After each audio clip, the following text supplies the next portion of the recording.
Hi സാന്ത്വനത്തിൽ വരാൻ പോകുന്ന ഒരു എപ്പിസോഡിൽ ആനന്ദ് ബാലനോടും ഗോമതിയോടും ഒരു ഞെട്ടിക്കുന്ന കാര്യം തുറന്ന് പറയാൻ പോവാണ് കേട്ടോ. ആരോടും ചോദിക്കാതെ ആനന്ദ് നേരത്തെ ചെയ്തു വെച്ച ഒരു കാര്യമാണ്. ആ സംഭവം ഒന്ന് പ്രെഡിക്റ്റ് ചെയ്ത് നോക്കാം കേട്ടോ.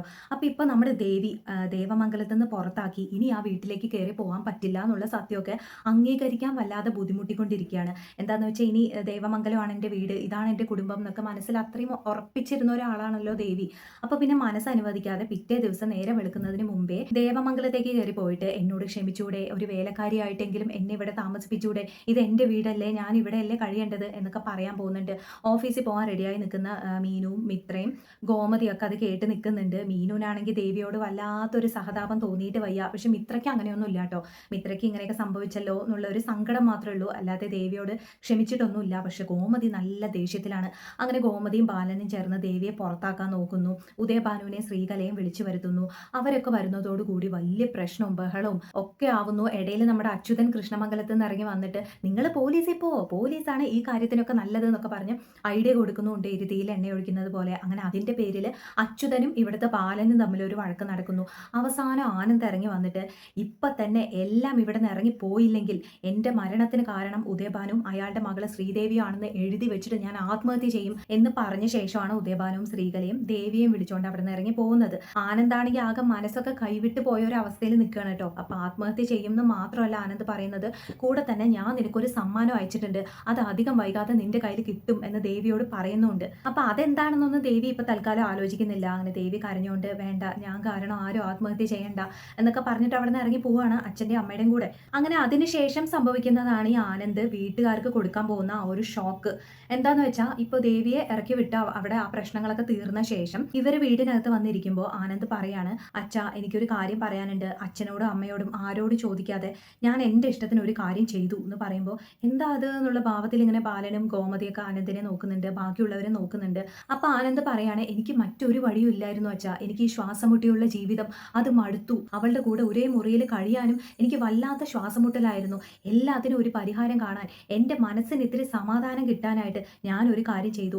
അച്ഛനോടും അമ്മയോടൊക്കെ അതെങ്ങനെ പറയേണ്ടതെന്ന് എനിക്ക് അറിയില്ലായിരുന്നു. നിങ്ങളോടൊക്കെ പറഞ്ഞാൽ നിങ്ങൾ ചിലപ്പോൾ സമ്മതിച്ചില്ലെങ്കിലോ എന്ന് പേടിച്ചിട്ടാണ് ഞാൻ എല്ലാം ചെയ്ത് കഴിഞ്ഞിട്ട് നിങ്ങളോട് പറയാമെന്ന് വിചാരിച്ചത് എന്നൊക്കെ പറയുമ്പോൾ, എടാ എന്താടാ നീ ഇങ്ങനെ ടെൻഷൻ ആക്കാതെ എന്തെങ്കിലും ഒന്ന് പറയടാ എന്നൊക്കെ ഗോമതിയൊക്കെ ചോദിച്ച ശേഷം അവസാനം ആനന്ദ് പറയാണ്, ദേവിയെ ഞാൻ ഡിവോഴ്സ് ചെയ്യാൻ തന്നെ തീരുമാനിച്ചു, ഡിവോഴ്സ് നോട്ടീസ് ഞാൻ ദേവിക്ക് അയച്ചു കഴിഞ്ഞു എന്ന് പറയുമ്പോൾ, അയച്ചു കഴിഞ്ഞു എന്നൊന്നും പറഞ്ഞ് എല്ലാവരും ഇങ്ങനെ ഞെട്ടി നോക്കുകയാണ് കേട്ടോ. എന്താ ആനന്ദേ നീ പറയുന്നത് എന്ന് ബാലൻ ചോദിക്കുമ്പോൾ, അതെ അച്ഛാ, എനിക്ക് മറ്റൊരു വഴിയും കണ്ടില്ല, അവളുടെ കൂടെ ജീവിക്കാൻ ഇനി എനിക്ക് പറ്റില്ല. അച്ഛൻ എന്നെ അറിയാവുന്നതല്ലേ, ഞാൻ ആരോടും നുണയൊന്നും പറയാറില്ല, ഞാൻ ആരെയും പറ്റിക്കാറില്ല, ആരെയും ചതിക്കാറില്ല. അങ്ങനെയുള്ള ഞാൻ ഇങ്ങനെ ഒരു പെൺകുട്ടിയുടെ കൂടെ എങ്ങനെ ജീവിക്കും അച്ഛാ? അവൾ പറയുന്നതിൽ എന്താ നുണ, എന്താ സത്യം എന്നൊന്നും അറിയില്ല. ഇപ്പൊ അവൾ എന്തെങ്കിലും പറഞ്ഞ് എന്നെ പറ്റിച്ചുകൊണ്ടിരിക്കുകയാണോ, ഇനി നാളെ എന്തെങ്കിലും പറഞ്ഞ് പറ്റിക്കോ എന്നൊന്നും അറിയാത്ത അവസ്ഥയിൽ ഞാൻ എങ്ങനെ അവളുടെ കൂടെ ജീവിക്കും? എനിക്കത് കഴിയില്ല അച്ഛാ, അച്ഛൻ എൻ്റെ കൂടെ നിൽക്കുമെന്ന് ഞാൻ വിശ്വസിക്കുന്നു എന്നൊക്കെ പറയുമ്പോൾ ബാലൻ എന്താ പറയേണ്ടതെന്ന് അറിയില്ല കേട്ടോ. ബാലൻ മിണ്ടാതെ ഇങ്ങനെ നിൽക്കുകയാണ്.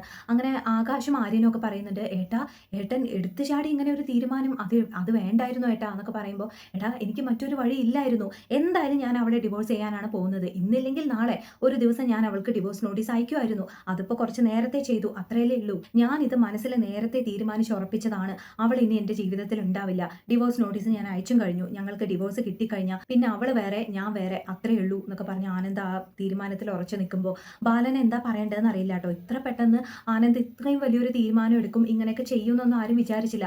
ആനന്ദ് ഇത് ഡിവോഴ്സ് നോട്ടീസ് ഒക്കെ നേരത്തെ അയച്ചതാണ് കേട്ടോ. ഇപ്പോൾ അത് ദേവിയുടെ കയ്യിൽ കിട്ടാൻ സമയമായിട്ടുണ്ട്, ദേവിയുടെ വീട്ടിലേക്ക് എത്താൻ സമയമായിട്ടുണ്ട്. ആ സമയം നോക്കിയിട്ടാണ് ആനന്ദ് ഇപ്പോൾ കാര്യങ്ങളൊക്കെ സത്യങ്ങളൊക്കെ ഇവരോടൊക്കെ തുറന്ന് പറഞ്ഞതും. അപ്പോൾ ഇനി എല്ലാവരും എല്ലാം അറിഞ്ഞ സ്ഥിതിക്ക് ഈ ഡിവോഴ്സ് നോട്ടീസിന്റെ കാര്യം കൂടെ ആനന്ദ് എടുത്ത് പറയാണ്. ഇനിയിപ്പോൾ ഒരു ദിവസമോ 2 ദിവസമോ അതിനുള്ളിൽ ദേവിയുടെ കയ്യിൽ ഡിവോഴ്സ് നോട്ടീസ് കിട്ടും എന്നൊക്കെ പറയുമ്പോൾ ഇവർക്കൊന്നും വിശ്വസിക്കാനാവുന്നില്ലെങ്കിലും ഇത് കംപ്ലീറ്റ് ആയിട്ടും ആനന്ദിന്റെ ജീവിതത്തിന്റെ കാര്യമാണ്. ആനന്ദാണ് എല്ലാം അനുഭവിച്ചത്, ആനന്ദിന്റെ ജീവിതത്തിൽ ഇനി എന്താണെന്ന് ആനന്ദാണ് തീരുമാനിക്കേണ്ടത്. ആ ഒരു അഭിപ്രായത്തിൽ നിൽക്കുകയാണ് എല്ലാവരും. അപ്പോൾ മീനുവിനാണെങ്കിൽ ദേഷ്യം വരുന്നുണ്ട്, അത്രയും വലിയൊരു തീരുമാനമൊന്നും ഉടനെ എടുക്കണ്ടായിരുന്നു, അതിന് മാത്രം വലിയ തെറ്റൊന്നും ദേവിയേട്ടത്തി ചെയ്തിട്ടില്ലല്ലോ എന്നൊക്കെ ആനന്ദിനോട് പറയുന്നൊക്കെ ഉണ്ട്. മീനുവിനെ അറിയാത്തത് കൊണ്ടാണ് എനിക്കിനി അവളെ ഒരു ഭാര്യയായിട്ട് കാണാൻ കഴിയില്ല എന്നൊക്കെ ആനന്ദ് പറയുന്നുണ്ട് കേട്ടോ.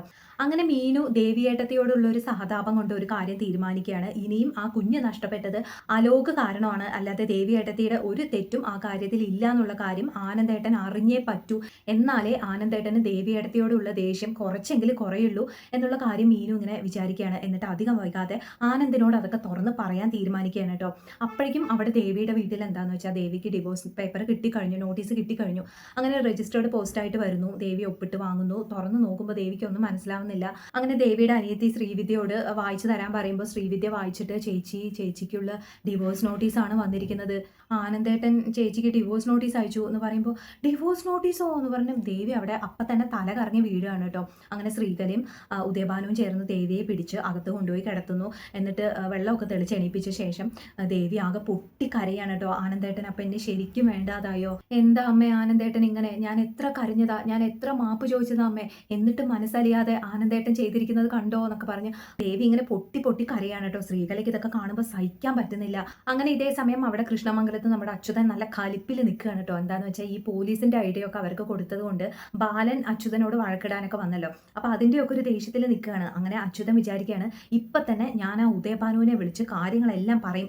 ബാലൻ ഇട്ടൊരു പണി കൊടുക്കാൻ ഇത് നമുക്ക് കിട്ടിയ ചാൻസ് ആണ്. ഇത് നമ്മൾ വിട്ടുകളയരുത്. ഉദയഭാനു ഫ്രോഡ് ആയിക്കോട്ടെ, കള്ളനായിക്കോട്ടെ, എന്തോ ആയിക്കോട്ടെ, പക്ഷെ ഈ കാര്യത്തിൽ നമ്മളെ സഹായിക്കാൻ അയാൾക്ക് പറ്റും. ബാലനോട് പ്രതികാരം ചെയ്യാൻ അയാളാണ് പറ്റിയൊരു ആയുധം എന്നൊക്കെ വിചാരിച്ചിട്ട് അച്യുതൻ അപ്പം തന്നെ ഉദയഭാനുവിനെ വിളിക്കാൻ ഫോൺ എടുക്കുന്നുണ്ട്. അപ്പോൾ ധർമ്മൻ തടയാണ് കേട്ടോ. ഏട്ടാ ഇതൊന്നും തീരെ ശരിയല്ല. ദേവമംഗലത്ത് ഇപ്പം തന്നെ ഒരു വലിയ തീ ആളി കത്തിക്കൊണ്ടിരിക്കുകയാണ്. അതിലേക്ക് ഏട്ടൻ എണ്ണ ഒഴിക്കരുത്. അവർക്ക് നടന്ന പ്രശ്നങ്ങളൊക്കെ അവരെങ്ങനെയെങ്കിലും പരിഹരിക്കട്ടെ. ഏട്ടൻ അതിനിടയ്ക്ക് കയറി അവർക്ക് ദ്രോഹമൊന്നും ചെയ്യരുത് പ്ലീസ് എന്നൊക്കെ പറഞ്ഞ് ധർമ്മൻ ഇങ്ങനെ പറയുന്നുണ്ട് കേട്ടോ. ഇതേ കാര്യം തന്നെ ഇന്ദിരാമയും അനന്തനും എല്ലാവരും പറയുന്നുണ്ട്. അങ്ങനെ അച്യുതൻ തൽക്കാലം ഒന്നും മിണ്ടാതിരിക്കുന്നുണ്ട്. പക്ഷേ ഇവരാരും കാണാതെ എല്ലാവരുടെയും കണ്ണുവെട്ടിച്ച് ഉദയഭാനുവിനെ വിളിച്ച് കാര്യങ്ങളൊക്കെ അച്യുതൻ പറയാൻ പോവാണ്. എന്താന്ന് വെച്ചാൽ നിങ്ങൾ പോലീസിൽ പോയി കംപ്ലൈന്റ് കൊടുക്കണം. ഇത് മാത്രമേ ഈ പ്രശ്നത്തിന് ഒരു പരിഹാരം ഉള്ളൂ എന്നൊക്കെ പറയുമ്പോൾ സങ്കടം കൊണ്ട് ഉദയഭാനു ഇങ്ങനെ പറഞ്ഞു പോവാണ്. ആ ആനന്ദ് ഉണ്ടല്ലോ, ആ ദുഷ്ടൻ എൻ്റെ മോൾക്ക് ഡിവോഴ്സ് നോട്ടീസ് അയച്ചിട്ടുണ്ട്. അത് കണ്ടപ്പോൾ മുതൽ എൻ്റെ മോൾ ഇരുന്ന് കരയാണ്, ഇപ്പോഴും നിർത്തിയിട്ടില്ല എന്നൊക്കെ പറയുമ്പോൾ ഇതാണ് ഞാൻ പറഞ്ഞത്, കണ്ടില്ലേ ഇനിയിപ്പോൾ അവര് നിങ്ങളുടെ മോളെ ഡിവോഴ്സ് ചെയ്യും. എന്നിട്ട് ആനന്ദിനെ കൊണ്ട് വേറൊരു നല്ല പെൺകുട്ടിയെ വിവാഹം കഴിപ്പിക്കും. അത്രേ ഉള്ളൂ. ആനന്ദ് സുഖമായി ജീവിക്കും. നിങ്ങളുടെ മോളുടെ അവസ്ഥ എന്താവും അത് നിങ്ങൾ ആലോചിച്ചിട്ടുണ്ടോ? ഈ പ്രശ്നത്തിന് ഒരു പരിഹാരം കാണണമെങ്കിൽ ഗോമതി സ്റ്റോർ ബാലനെ എതിർത്ത് നിൽക്കാൻ എന്തായാലും നിങ്ങൾക്ക് പറ്റില്ല. അപ്പൊ പിന്നെ നിങ്ങൾക്ക് ചെയ്യാൻ കഴിയുന്ന ഒരേ ഒരു കാര്യമേ ഉള്ളൂ, പോലീസിൽ പോയി കംപ്ലൈന്റ് ചെയ്യുക. നിങ്ങളെ പോലത്തെ പാവപ്പെട്ട ആൾക്കാരുടെ കൂടെയാണ് പോലീസ് എപ്പോഴും നിൽക്കുക. അതുകൊണ്ട് നിങ്ങളും നിങ്ങളുടെ മോളും ചേർന്ന് പോയി കംപ്ലൈന്റ് കൊടുത്താൽ പോലീസ് ആ ബാലനെയും കുടുംബത്തെയും വിളിച്ചൊന്ന് പേടിപ്പിച്ച് വിടും. അതോടുകൂടി നിങ്ങളുടെ മോളെ അവർ തിരിച്ച് അവരുടെ വീട്ടിലേക്ക് കൊണ്ടുപോകും. ആ ആനന്ദിനെ ഒന്ന് പേടിപ്പിക്കാതെ ഒന്നും നിങ്ങളുടെ കാര്യം നടക്കാൻ പോകുന്നില്ല. ഞാൻ പറയേണ്ടത് പറഞ്ഞു, അത്രേ ഉള്ളൂ, ബാക്കിയൊക്കെ നിങ്ങളുടെ ഇഷ്ടം എന്നൊക്കെ പറഞ്ഞ് അച്യുതൻ ഫോൺ വെക്കുകയാണ്.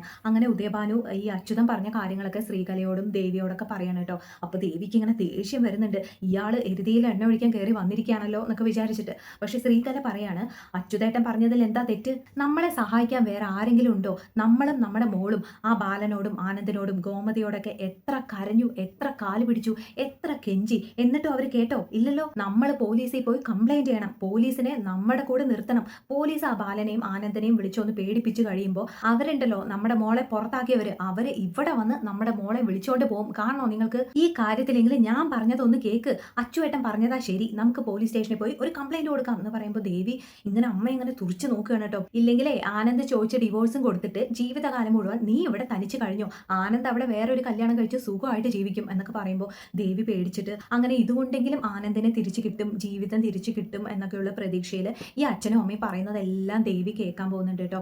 എന്ന് ദേവി ഇവർ പറയുന്നത് കേൾക്കുന്നത് നിർത്തി സ്വന്തമായിട്ട് ആലോചിച്ച് സ്വന്തമായിട്ട് ഒരു തീരുമാനം എടുക്കുന്നു, അന്നേ ദേവിക്ക് ഒരു നല്ല കാലം ഉള്ളൂ എന്ന് നമുക്ക് എല്ലാവർക്കും അറിയാം. പക്ഷേ ഈ ഒരു തിരിച്ചറിവൊന്നും ദേവിക്ക് ഇപ്പോഴൊന്നും വരാൻ പോകുന്നില്ല കേട്ടോ. ഇവർ പറയുന്നതൊക്കെ കേട്ടിട്ട് അവസാനം സ്വന്തം ജീവിതം എത്ര നശിപ്പിക്കാൻ പറ്റണോ അത്രയും നശിപ്പിച്ച് ഒന്നുമില്ലാത്ത അവസ്ഥയിൽ എത്തിയതിന് ശേഷമാണ് ദേവിക്ക് ഈ തിരിച്ചറിവ് ഉണ്ടാവാൻ പോകുന്നത്. അപ്പോൾ എല്ലാം നമുക്ക് കാത്തിരുന്ന് കാണാം. Thank you, by.